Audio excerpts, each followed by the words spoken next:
I'm in love with Mary Jane. She's my main thing. She's there to comfort me. Um, those are the lyrics from Rick James's song, Mary Jane. And when he says Mary Jane in the song, he's referring to marijuana. And why that's relevant for my debate is because my proposition for my debate is the U.S. federal government will legalize marijuana. And before I go any further, I'd like to define the terms in my proposition. When I say the U.S. federal government, I'm talking about the whole government system as a whole. When I say legalize, I mean to get the right to do something without getting penalized for it.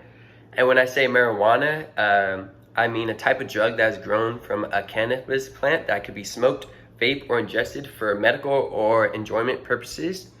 I affirmed my proposition in my debate that marijuana will be legalized. The U.S. government will legalize marijuana. The legalization of marijuana is beneficial to society because it's been proven to help with your physical and mental state. It would help the economy tremendously, and it would reduce people's criminal sentences, which would lead to lower prison costs. Marijuana has been proven to help both with your mental and body. When it can help with the mental because it can reduce depression or anxiety, and it can also relieve chronic pain with your body. According to Harvard Medical School, marijuana is one of the best treatments for patients with chronic pain.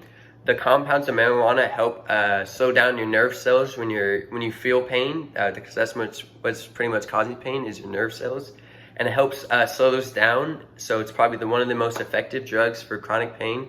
It's a lot more effective than opioids, which a lot of America has trouble dealing with right now.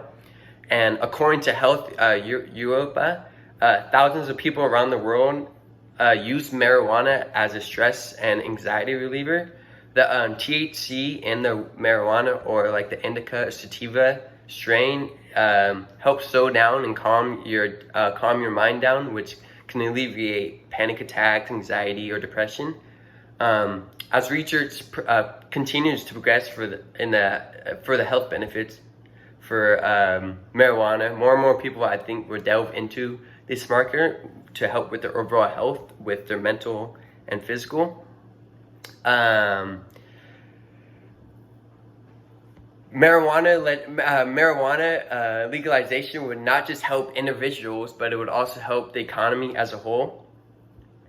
As marijuana stocks are continuing to go through the roof, legalization of marijuana will lead to massive revenue for the government, and it would also lead to thousands of new employment for people around the world.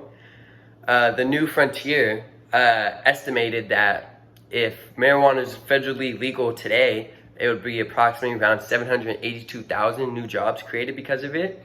And if we followed that trend in 2025, there would be approximately around 1.1 million new jobs. Some of those jobs include farming jobs, retailing jobs, and many business jobs such as marketing around the world. Our researchers also from the New Frontier estimated that if marijuana was legal, 131.8 billion in federal taxes or revenue would be made from today to 2025 for the federal government. This would be a massive revenue boost for them and provide a new income for our government. As marijuana stocks continually rise, states will see the potential of the marijuana market, and they will want to delve into this market because it would be another source of income for the state. The unemployment rate would go down because there would be a lot more jobs for everyone.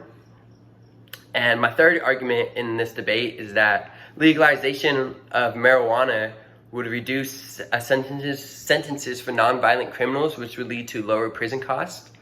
Many prisoners incarcerated for marijuana have sentences that are super unnecessary. Like, for example, they have like an ounce of weed and they are in jail or prison for like 10 or 20 years before marijuana is illegal in a lot of places. And according to Cannabis Net, with legalization of marijuana, thousands of these thousands of these prisoners' sentences would be reduced, and they would return to their families. Also, according to Cannabis Net, there are thousands of prisoners that are incarcerated for having less than an ounce of weed, like I brought up earlier. The government spends millions of dollars a year, or maybe even billions, housing and watching over these prisoners, when in reality they could be using that money for something else, not just watching these nonviolent criminals across the world. According to the CBS News, the average person also pays $260 a year on their tax money that goes specifically for to watch over these nonviolent criminals. So with the federal legalization of marijuana, many of these nonviolent criminals would have their sentence reduced or even set free. By freeing or reducing these offenses, the U.S. would cut costs on prisons. By doing this, taxpayers would would not have to pay as much they wouldn't have to pay as much money to these prisons. Just to restate my proposition, the U.S. federal government will legalize marijuana. Why I affirm this proposition is because marijuana has a lot more good than bad. It's proven to help people mentally and physically. It would create thousands or even millions of new jobs, and it would help these nonviolent criminals get out of prison for such a little crime. Just to conclude, I wanted to wrap up with the famous Bob Marley lyric. He states in this song, "Weed is for the healing of a nation, and weed is for the healing of a soul." So yeah.